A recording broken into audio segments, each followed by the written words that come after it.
There you go. All right. Welcome, everyone. Thank you for joining us. We had a little technical difficulty getting on Zoom, but here we are.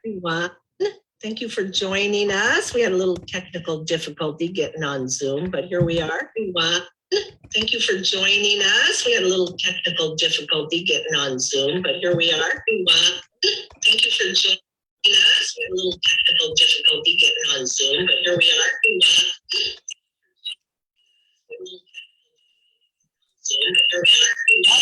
We're still having technical. Oh my God, so sorry.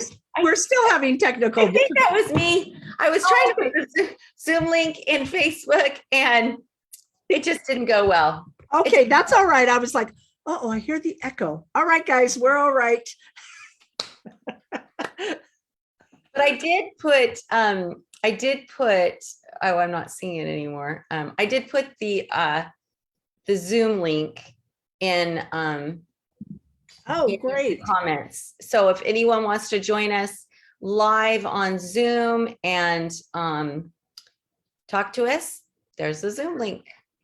That would be wonderful if anybody wants to hop on.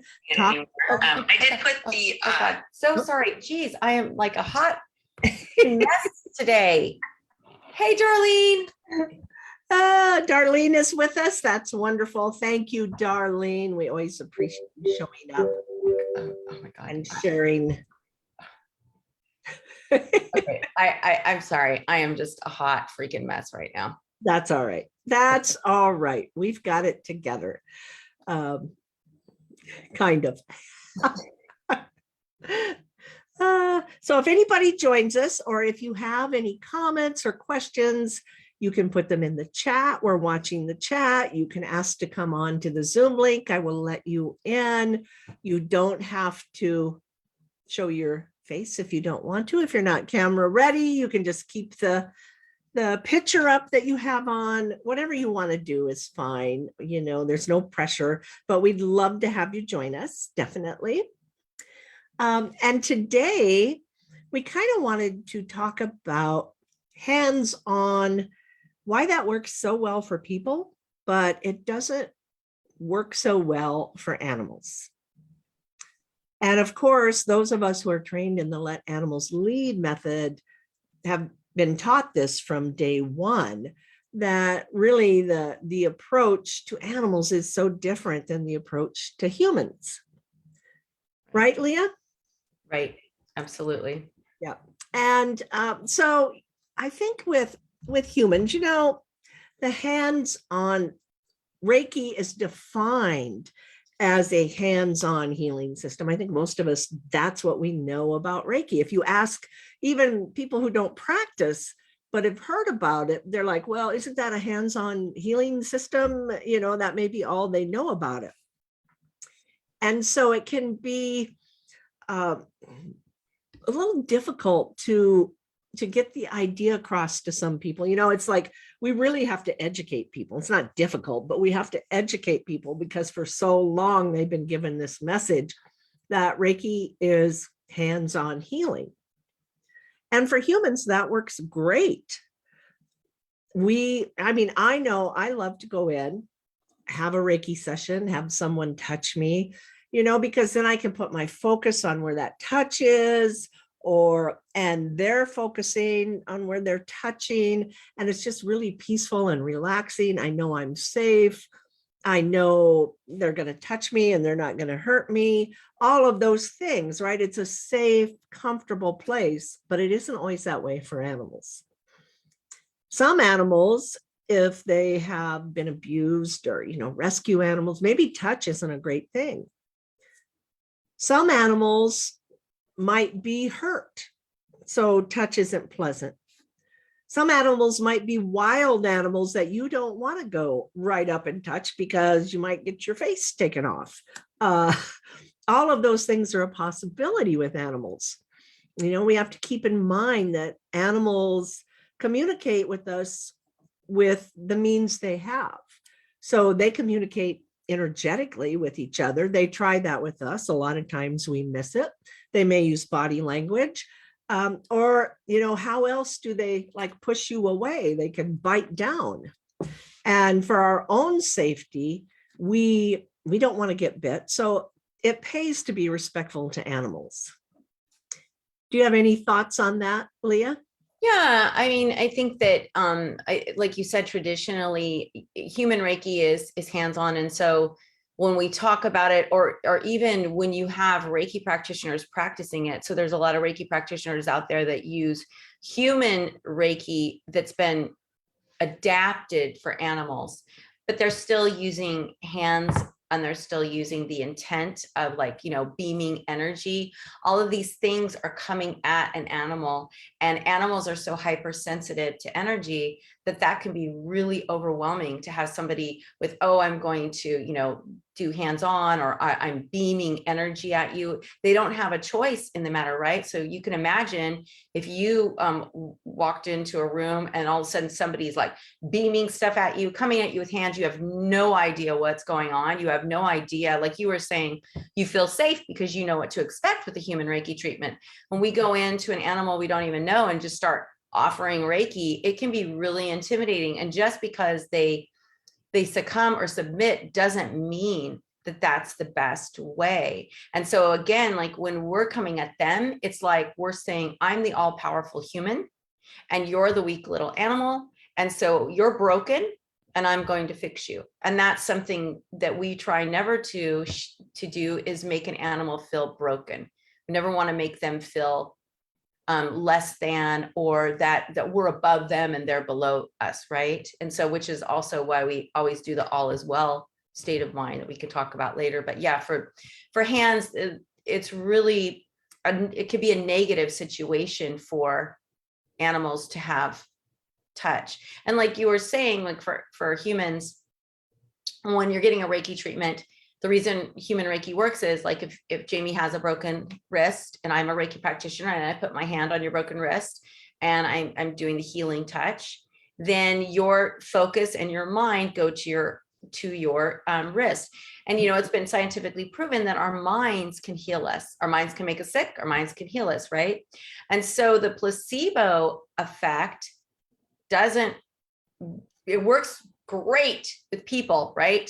But it doesn't work with animals, because you can't tell little Mittens that, hey, I'm going to take your little broken paw, I'm going to put it in my hands, I'm going to heal it. And little Mittens will go, oh, mommy's putting my broken paw in her hand, so now I'm going to be healed. It doesn't work that way. Mittens is going to probably not even want you to get anywhere near her arm. And so we can talk a little bit about that. But it's so funny that we want to humanize animals and we want to treat them in a human way when we can't, because they're so sensitive. Absolutely. That's a good point. I love the placebo effect because we know that works for people. I mean, we've used it a lot, even when we take pills. I mean, yes, the pills do things maybe to help ease the pain, but really, it's because we believe they're going to work. And the animals don't have that preconceived notion. So when you see them respond, it's genuine. Right. And that's really beautiful. But another reason why, I think hands off is so good is because if animals are hurt, right, and they may be animals that know you, that you've been around lots of times, that have cuddled with you, because one of my students had that experience. And we went out to Wendy's, which is animal rescue, where we go. There are farm animals out there. And we spent the day and it was absolutely beautiful. And there was a dog there who, patrols the property, keeping everyone safe. And when he first met her, he came up to her. They had a beautiful, peaceful moment together. He put his head on her lap. She was able to pet him. And just a really nice moment in the beginning part of the day. And then we went and we offered Reiki to the animals. And we spent the entire day there with all the animals. Oh, nice. And as we were leaving, he came up to it. Well, when we were walking, up to go to the gate, here he was, and he was on his back, laying in the sun, legs up in the air, all sprawled out, just like really enjoying life. And when he saw us, he came running up, and we wanted to say goodbye. And so I scratched his ears, and she went and kind of scratched lower on his body, and he snapped, and it shocked me. And she did get bit, but it didn't break the skin. And so she was, thinking about that the whole time, because she had this beautiful moment with him. Why did he do that? And most likely, he was sore where she touched him. And that can be a real possibility. Even animals that love us, they don't have any other way to tell us that that hurts. But, a snap. Yeah, no, definitely. And I think that that's why we have to be really aware, especially like, when you come out of that whole meditation space and you're just like, everything is love. And, Yep. and like you said, she had this great experience with this dog, but we're still not, ranch dogs, they can have a lot of aches and pains that we're not aware of. And we don't know if maybe he had an accident, has arthritis, got kicked. We don't know. So when we go to do that, and I don't know, I think you and I talked about this, Jamie. I don't know if dogs, when they're hurt and you touch something, if they give you a warning, like dogs who are going to bite you, they'll give you a warning. Mhm. But when it happens like that, it surprises everybody. I don't think that there is any warning because it's a surprise factor. Yeah. And it's just, they hurt him and, oh, exactly. And I think that Jennifer, she has tons of animal experience. And I think that she said herself that was probably a sore body part, but it really gives us pause when we just like come up and start touching animals. It's like if I came up to you and just started hugging you and rubbing you and, oh my God, Jamie, I love you so much. It doesn't really always work that way, and it's not a safe or pleasant experience for some animals. So again, we can't use that and coming at with hands and then, traumatize animals too. Like, that dog wasn't traumatized. But in sanctuaries where you are, I don't know if there are any traumatized animals there, but, you definitely can't come with hands and touch them, or even like that focus, right? The beaming of energy, the laser focus. You can't do that because they associate hands with trauma, people with trauma. So it's not a great system to do hands-on with certain animals. Well, with most animals, all animals. right. Unless, there are certain situations. I don't know if you want to share about that. And animals, they will tell you. They will show you when they want to be touched. And we all know that if we live with animals, right? You're drinking your coffee, the dog comes and it's like the head bop and the coffee's in your lap. Cats can be very insistent, but it's not just the domesticated animals that can show you. So this is the same day we were out there and we decided we would start in the horse corral before they went out into the pasture. Let's start there. Well, the horses didn't come up right away, but who did was a turkey. And I was standing there and Jennifer was sitting on the ground and the turkey just came right up to me and laid down at my feet. And so we just like, well, look who's joining us. Now we didn't touch him. He just stayed in that space. And because we were focused on, holding space and meditating, we didn't notice that the horses came around into the barn and they had their heads stuck out. The doors, and the donkey, there's a little donkey out there that was rescued. His mom was hit by a car. He was a wild donkey. So the government, tries to find safe homes for them. And he's about 8 months old now. So all you could see was his little ears sticking up. So here's this big horse head sticking out, and then the little ears sticking up. And so, but they all came, and they just got close. Another big Casper, the white horse who's been quite ill, he came and stood in the space. Nobody appeared to want to be touched. Then later, we were out in another field and a horse came up to us, and we just stood by the fence. We were on one side of the fence, and we didn't put our hands up.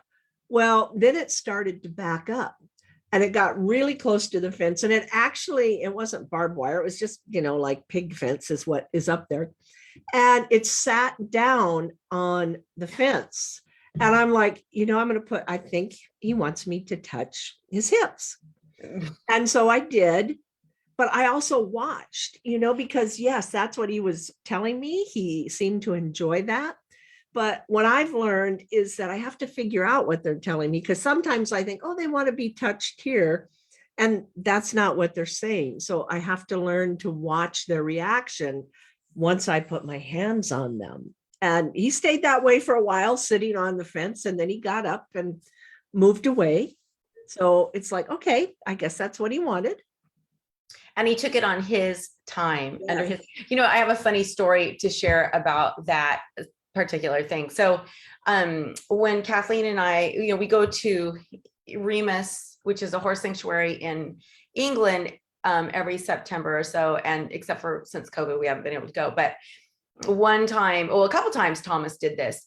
So one time there were probably 18 students. It was a big class. And Kathleen had Thomas in a barn, and he wasn't cross-tied or anything. He was free to roam around. And she said, if you're doing Reiki on a horse, these are signs that they're accepting. And so Thomas was kind of showing that where he wanted hands, right? And so he kind of moved down so she could be on his butt, and then he moved back around so she could be on his neck. It was really sweet. So then she said, now there's 18 of you, so I would never have you all standing around Thomas giving Reiki. And Thomas looked at her and then just walked in the middle of the group, and then came up, and all the students just kind of circled around him. And then he just stood there and looked at her like, you don't know what I want. And we were dying laughing, because it was so letting animals lead, right? We let the animals do the leading, and he showed her, no, I'm totally fine with this. Now, of course, you wouldn't want to do that. You always want to be more careful, but I just cracked up. And he did that to her. Another time we were out in the field, the very first time she used him as hey, here's a horse and I'll show you. She said, I would show you Thomas, but I don't want to encroach upon his space. And Thomas comes walking right up and goes right in front of her, and it's gives her his butt and goes, yeah, I want Reiki. So it's, when we're open and when we're respectful, they understand that, and they go, okay, all right, you're not forcing this. All right, I'll play along. This feels good. This energy stuff feels good. That's beautiful. That's funny that he did just walked right in the circle. Let me show you. They're so funny. Another time I was in a level 3 class, and they were doing Reiju, and Kathleen was showing the Reiju in an empty chair. And so Johnny, she was saying, now, she said, I know some people attune animals, but we would never do that. And then Johnny, this old cat, just jumped up in the chair and was like, I want to Reiju. So she goes, okay. And so she was doing all the little Reiju things on Johnny. And then he was just sitting there. Then he yawned, and then he just laid down. He was like, yes, I wanted to Reiju. So you just never know with animals. You don't know. Yeah. And that again, our ego has to get out of the way, because we think we know and we don't. And the minute we think we know, they're going to show us that we don't. Well, there's a very famous video, and I know you've seen it, with the wolf laying on a massage table. Have you seen that? Oh, it's yes. Many years old. And so there was this wolf. For everybody else, there was a wolf that was domesticated, obviously. And sorry, that was my and was domesticated. I need to put this on Do Not Disturb. And was domesticated. So these people put the wolf on a massage table to do Reiki. And the dog was so stressed out. You could see all the signs of stress on the wolf. And then finally at the end, they let him off, and then they went outside and sat, and he was so happy outside. It was oh, why couldn't they just create a space? But they didn't know how to, right? They were doing what they knew, which was, because back then, even when that video was made, there really wasn't a school of animal Reiki besides Kathleen's school. Most people were taking human Reiki and translating it to, or adapting it to, animals. And as we've learned, and as Kathleen learned she has thousands of hours of practice. She used to cross tie horses. She wrote her first book, Animal Reiki, on using the Western way, where she was doing hands-on, she was cross tying horses, she was, putting things on to the animals. And some animals were very accepting of that, but some animals were not. And they told her with no uncertain, or no uncertainty that they didn't like it. And so she had to change just by evolution. And that's how in 2004, she came out with, the Let Animals Lead method, even though it wasn't called that then. Right. But it's a tried and true practice. And that's why we do what we do. And it's why it's so, I always tell people it's 99.99999 effective. I mean, of course, there's that little teeny tiny percent of outlier, but I've never gotten a no. I've gotten a get back, but not a no. Mm-hmm. And I don't know if you ever have, Jamie. I have from some of the horses out at Wendy's, but usually it's just temporary. It might be that time that I'm out there, and the next time I come, they accept it. And it's more like when I was standing with the horses in the corral, there was a couple of them that came right up and the others just went to the back pasture. They're like, it still doesn't mean they weren't accepting it. It means they were accepting it on their terms. So when I say like, have you gotten a no, I mean like a, hey, no, like where the horse, there are times where the horse will turn around and show you its butt and lift its leg to kick you. And, that's never with this method. I mean, I've had them walk away, but never with this method. When I tried hands-on with animals, I had gotten a no, from one of my dogs the first time I tried it, because I didn't know any better. And it was a definite no. She let me know very clearly that she didn't appreciate that. But most of the time now, they may just walk away. Maybe it's, just the time of day. Maybe they're hungry. They go graze far away. And that's okay, because I know that they can still accept it if they want. I know that maybe they're just saying no in this moment. And the next time I come out, it's going to be totally different. Mm-hmm. So it's about just respecting their choices. Yeah. Oh, absolutely. And that's what this practice is all about. It's all about respect. It's not like we're the human, you're the animal. That's not respect. Mm-hmm. It's, here's the animal, here's us. And when the animal's ill, they might be more at the same level as us. But when we go into the meditative space, we're struggling to keep up with them, but they go up and we're like, please. Because if you think about animals, they live in that beautiful meditative space that we work so hard to get to. Right. So hard. But we have all this stuff in our heads. They don't do that. I don't know if you want to share, if you could see the comments. Lynn, joined us. Hi, Lynn. Hi, Lynn. Thanks for joining. And then Darlene shared here that a friend has a dog, no matter how well you know her, you definitely could not touch her ears at all, or else you would get bitten. Yeah, definitely. So yeah, Darlene, every time she tries to, I wish we could talk to you, Darlene, because I really am curious about this, and maybe you can share more tonight at class. Well, I don't know if we'll have time tonight at class, because tonight's a lot of information, but maybe we could talk about that, because I'm really curious as to what your state of mind is when you're offering Reiki. Like, are you giving him choice? Are you just meditating and then he leaves the room? Or are you trying to offer it with him? And is he then leaving the room? I would really be curious to know more about that. Oh, she is joining us. Thank you, Darlene. Hey, oh my God, this is wonderful. Thank you so much, Darlene. Mm-hmm. Here she comes. Darlene's in the hot seat. Yes. Hey, Darlene. Hey there. Sorry, I was running around trying to finish up some things before I sat down. So no problem. You're here now, and that's great. Yes. Yeah. So why don't you explain to us what's happening when you're sitting with Skip? It's basically, it's like I'm not, forcing it. I'm just sitting, just meditating for myself. Mm-hmm. And if he's in the room with me when I start, he just gets up and leaves. interesting. Or like in the morning, it's like I've kind of kept up, with the routine of getting up, because I had started when Roxy got sick. I would get up at 6, with them and feed them and all that and sit on the couch. And so I've continued to do that in the morning. So I thought, oh, let me use this time, to meditate. And so Skip will come sit with me for like 5 minutes, if that, and then he'll leave and just go back to the bedroom where my husband's sleeping. Mm-hmm. So it's every time, and it just it's like I'm trying to keep a clear head. I'm trying not to focus on him, but maybe it's just my level of frustration is he's feeling it.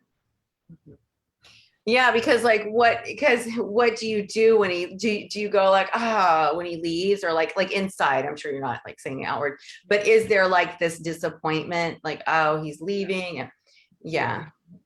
Because I mean, I would just, and I'm curious to see what Jamie would say, but I would say you just need to go inward and not worry about Skip, not even think about Skip. It's up to him to choose, because you're not in alignment with what you've learned. And animals are super smart, and they're great teachers. And they're like, hey, you're not practicing what you learned, lady. You're supposed to let me go and I can do whatever I want. And now you're not. So, it could be your best teacher, darling. Really, he could be. So Jamie, what would? Yeah, that's definitely a possibility, that you have that little bit of tension, because every time you want him to sit down and you wonder if it's, is it going to happen this time? And I think we all do that as teachers. When we go into an environment, it's like you want them to accept the energy. Of course you do. You want to offer this gift. But if we get caught up in that, another thing might be he may not want meditation in the morning. He may be tired and he wants to go sleep with dad. It might be something that he might be more receptive to at a different time of day. And those are things we have to think about. Sometimes we overthink things, and it may just be like, it's morning, I'm sleepy, I'm going to go sleep with dad. Yeah, like especially after breakfast, because my dogs will do that too when I'm doing meditation, and they love Reiki. I mean, they absolutely love it. But if it's in the morning, if I'm doing it, they're like, yeah, we're gonna go back, because they have a routine, right? That's their routine, to go lay down in the bedroom on their beds. And it doesn't matter if there's somebody in there or not. Or like Nika, she'll go, like, even if the boys decide they will stay every once in a great while, Nika will go off by herself. And I'm just like, that's weird, because she loves it. So it's like, we want to take it personally, but it's not. And I love that, Jamie, that maybe try some different times of day, and also really watch your state of mind and what you're focusing on. Just focus on you. And I would say to Skip too, it's like, Skip, I would love for you to help support me, and I don't know if you've done that yet, and maybe you have, but just ask him to be your teacher, because he might be wanting that too. But I know, like, your heart is really hurt too right now, because, for those of you who don't know, Darlene recently lost her dog, and that's been a very hard situation. And, and we're all here for you, Darlene, and we want, you to heal, and Skip wants you to heal too, because I know you've had some really nice moments with him. And even though he's your husband's dog, he has had some really great moments with you. Yeah. And I've been trying to focus on those moments, and not trying to be so forceful with him. It's like I find myself at times, it's like, why don't you like me? And it just Yeah. I just don't think I'm in a good spot. So Yeah, Darlene, and that is so hard. I have so much empathy for you, because you lost your dog and you're hoping, okay, now I can put my attention to this little dog. But this little dog has got a different personality than Roxy. He's a different type of animal. He's more just independent. And so, he may not, but he may give you, I remember, he had a couple other little really nice moments with him when Roxy was passing. So Yeah. It's kind of like getting out of your own way and just saying, you know what, I accept you for who you are. And it may be that when you do that, there could be a shift, right? You know, just kind of like how Mel shared this morning on Clubhouse about her cat, you know, just giving him her distant Reiki, just giving her space and letting her come around. And I think that with Skip, that would be a good idea too, to just, you know, just tell him, I love you, you're important to me, and I appreciate you, and I'm so happy you're here because, you know, I love you, you know, right? I don't know, Jamie, if you want to add some more to that. Right. Yeah, I think that's really good advice. And, you know, to remember that he has different lessons to teach. Mm. And so he's helping you through this grieving process by teaching you different lessons. It's probably, I mean, how many times do we have our animals teach us lessons that we never expected or we didn't want, or it's like it seems like it comes out of the blue. But once we get through it, we can see it and we realize, oh, you know, and that's some of it, because you want so desperately, you know, for him to love you, which he does. Guys, yeah. And but to show it in a way that you can recognize, because how do we think of, you know, we think of them loving us as wanting to be with us and participating in our meditation and spending time with us.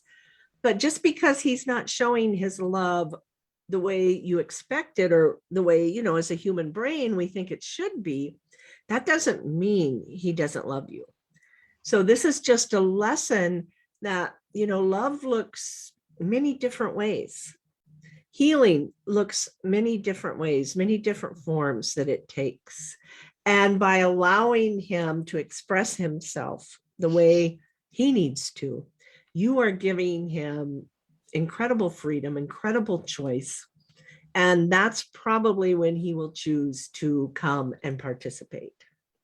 Yeah, and also, you know, there was a certain hierarchy and feel when Roxy was there, and now it's gone, and you want him to catch up with you, but he's like, wait a second, you know, it was always this way, now you want to change. And it's been hard for him too, right? You know, whether or not he and Roxy were like best buddies or not, when an animal dies, especially they were together for so many years, they grieve too, and they grieve in their own way.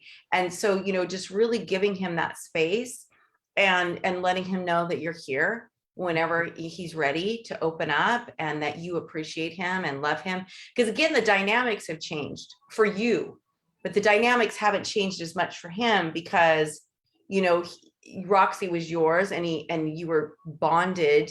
And now, you know, it's just like in a regular house when there's 3 dogs and 2 are bonded and one's not, and one dies. It takes a long time for the 2 dogs to then come together and be bonded. And it really is a process, right? Because it's like, well, that's new, but we're human, you know, we expect, okay, well, just, okay, we have to change, we have to adapt, whether we're ready for it or not, we're forced to, right? By our parents, by employers, by whoever is in our life, we're always forced to make a change and enjoy that change, right? You better be happy, we're making a change. But with animals, they're more true to how they were. And so don't take it personally. It's not personal at all. No. At all. It really isn't. It's just, it's hard though, I know right now.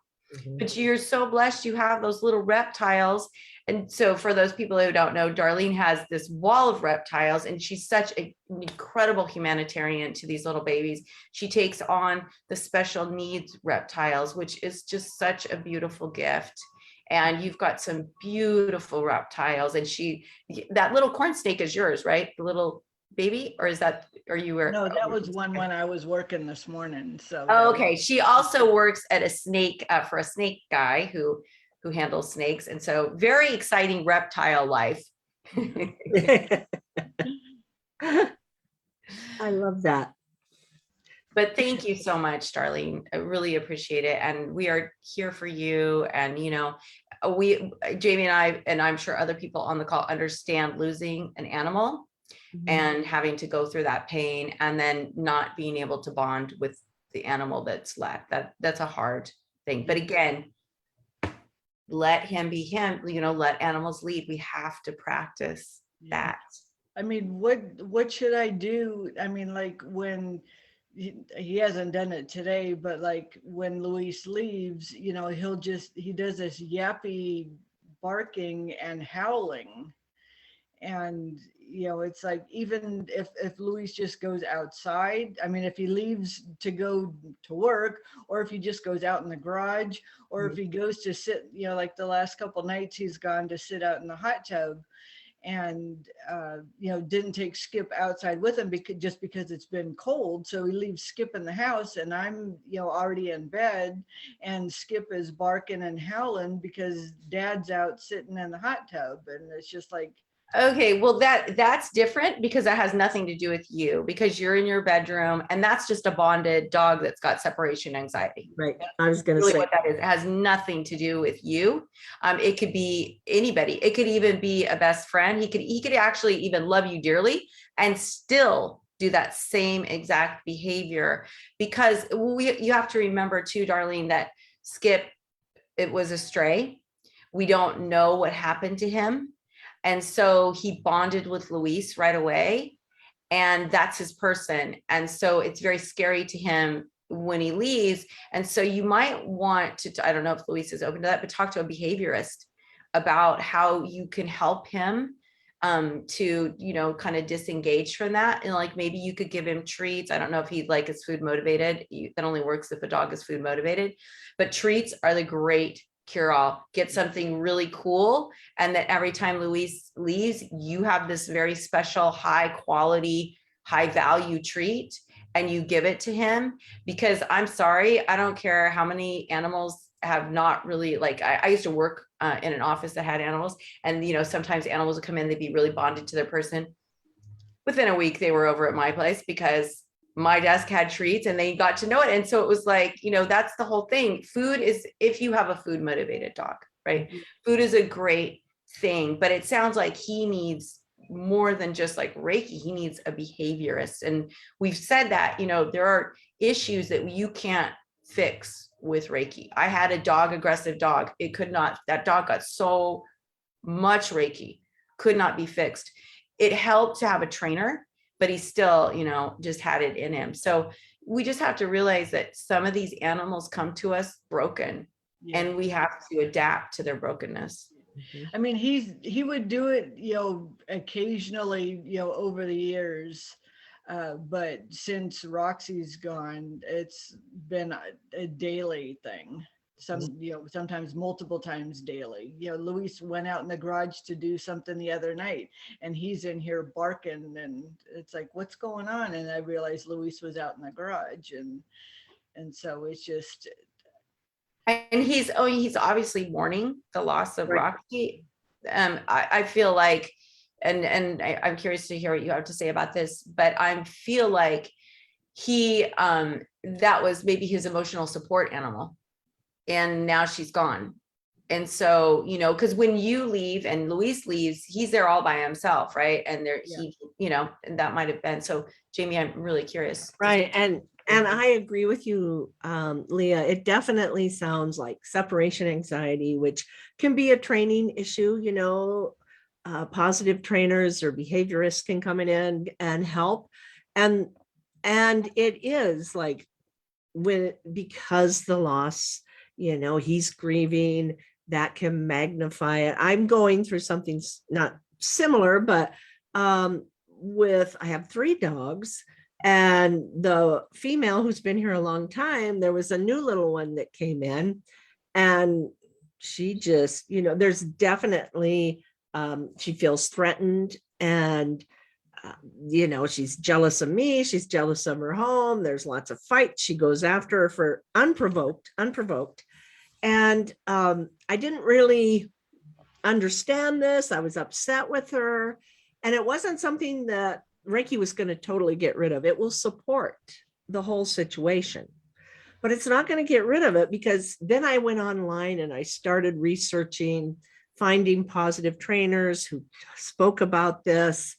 And, they even showed a technique how you walk the dog by and you give treats. So now I'm never without treats in my pocket, and it has helped. I go out in the yard and everybody gets their treat, and then it's like, okay, go play now and go outside, do your business. And I'm seeing that she's feeling safer. And that's what I realized. It's not that she was being a horrible dog and, she was attacking the poor little one.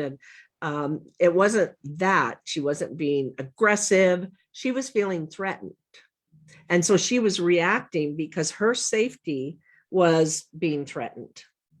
And so now I'm like, okay, you are safe. And sometimes it's not perfect and I have to watch her all the time. And when it happens, I don't get upset. I just pick her up, and I'm like, Bella, calm down, calm down. You're safe, calm down. All right. You need a little time in your kennel to regroup. So just go in there, and pretty soon I'll go in and take her a little CBD treat because she's on those too. That helps a lot. And once she's calmed down and got, hold of herself again, she can come out and it's fine, but it's definitely been a learning experience. And I've had to use Reiki to support the training that was needed for her.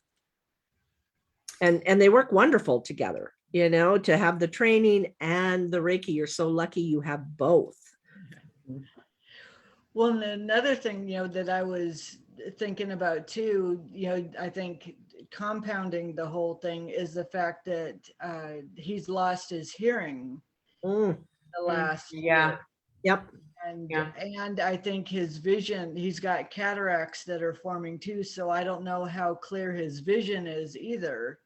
So I think that that's not helping either, that he can't hear. He can hear loud sounds. Like if I clap my hands, or if, like to get his attention, we either clap or, if we yell to get his attention, then he thinks we're yelling at him. And then it's like, so it's like, I tried not to yell, or I tried not to make loud noises, because then loud noises, he associates with, being scared. So it's like, I try not to scare him. And so I think that's not helping matters either. And it's like, there are times, Luis, like the other night, Luis went out the front door, that we had the garage door open. Our hot water heater went out. We were out without hot water for the weekend, which was always nice. But anyway, he went out the front door, but then came in through the garage door, and Skip is standing at the front door waiting for him to come back in, and didn't realize that he was already back in the house, and walked up behind him, and then it scared him. And so it's like, so I think that's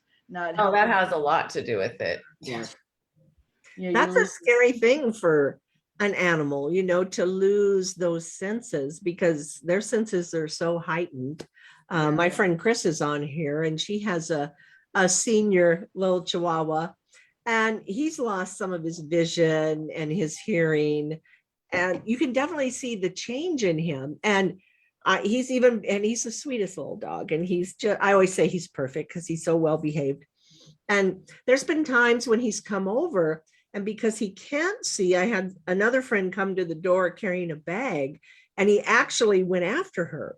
Oh. And it's not because he was aggressive or anything like that, but I don't know what he thought he saw, but because his vision isn't as good. So now it's just like this big thing comes in, he can't make it out, and he better attack before it gets him, kind of thing. So losing their senses can really play a role in that kind of behavior.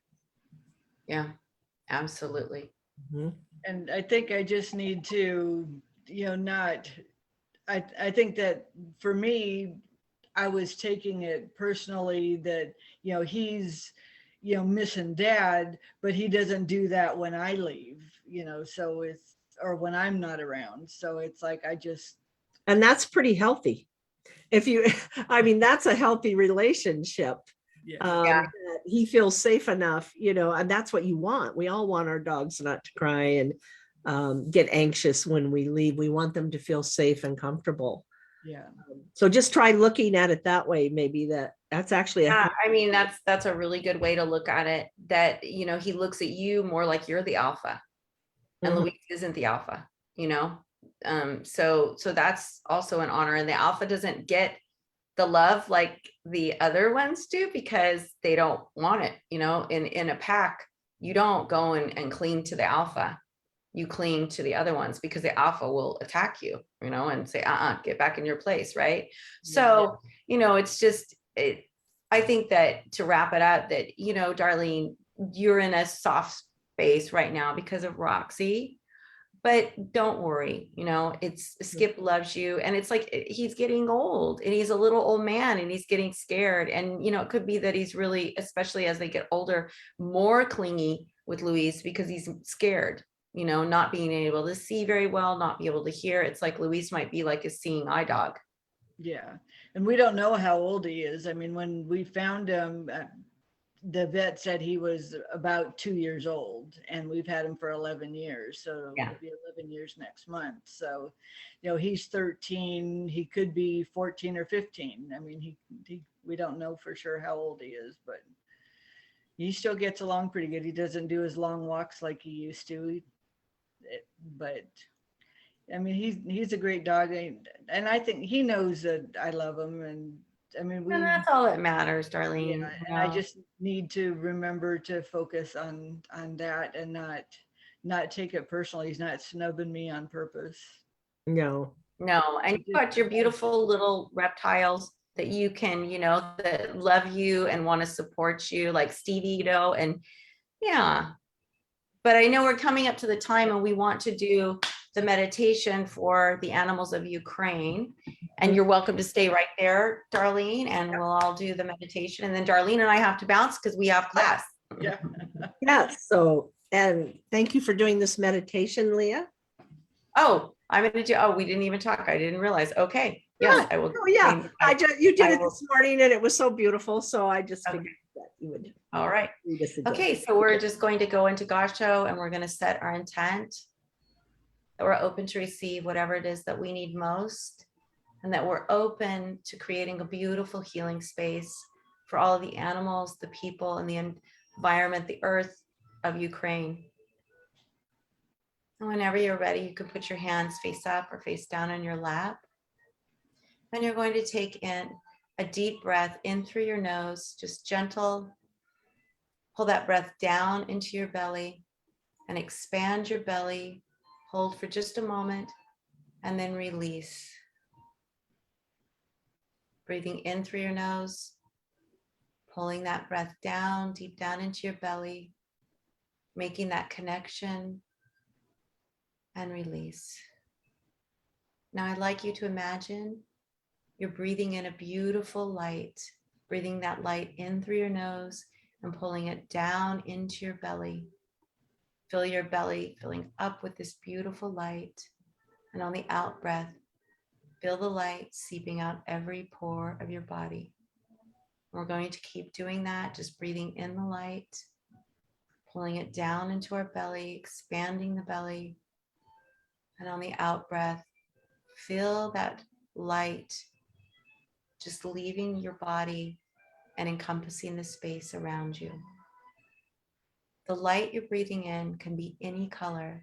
It is your own beautiful healing light. Although we're breathing in a light, this light is within you. As we breathe in and pull the breath down to our belly, we are igniting our own original light. So this light can be gold or white or purple, whatever color you see. And just feel your own beautiful healing light coming out every pore in your body. As you breathe in and out, you become a brighter and brighter light. You're like a beautiful healing sun. With every breath in and out, your light becomes stronger and it goes further and further out until it's filling up the room that you're in. It's filling up the house that you're in. Maybe you're in an apartment. Starts to fill up the building that you're in. Just imagine this beautiful light of yours. Just every breath in and out, it seeps further and further out, blessing everything it touches as it expands.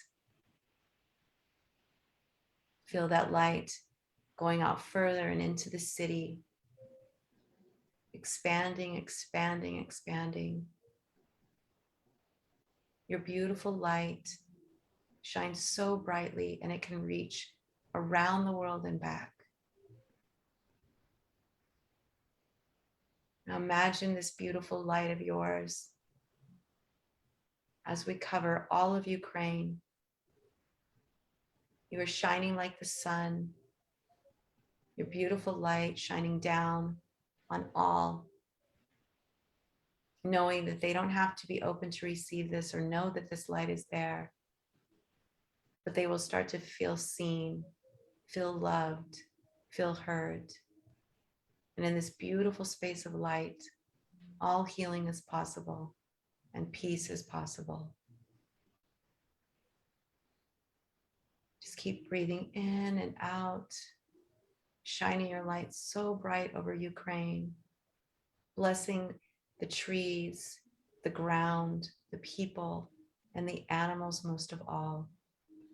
Blessing the people that are caring for these animals who are risking their lives by staying.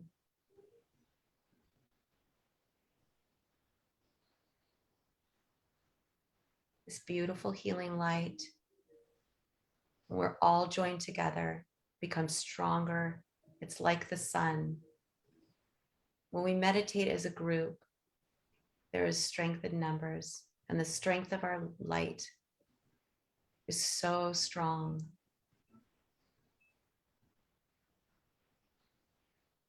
Fill your heart with love and compassion for all who your light touches. Fill your heart with love and compassion for yourself.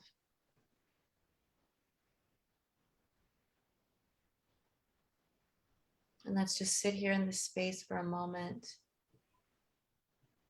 feeling our beautiful light shining so brightly, feeling our heart filled with love and compassion.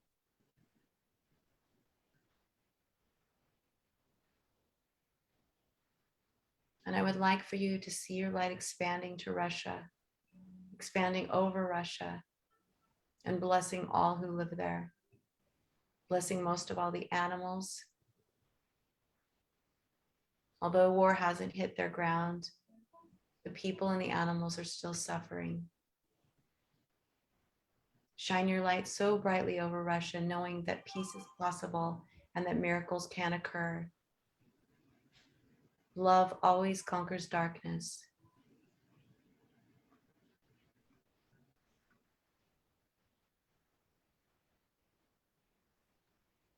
And I'd like us to slowly bring our attention back to our bodies, but keep your heart open. Keep this beautiful space of light and love over Ukraine and over Russia, helping to support all of the animals, the people, and the earth.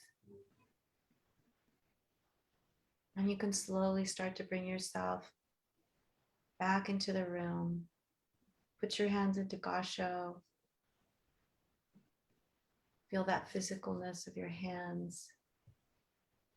And let's give thanks for this beautiful space and for each other.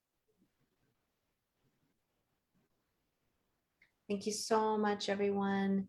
I need to leave. I need to go to class. Darlene, you need to leave too. Yes, thank you, So everyone. much, Amy. Yeah. Thank you, everyone. Good night. Good night. Hope you can join us next week. Yes. Yes.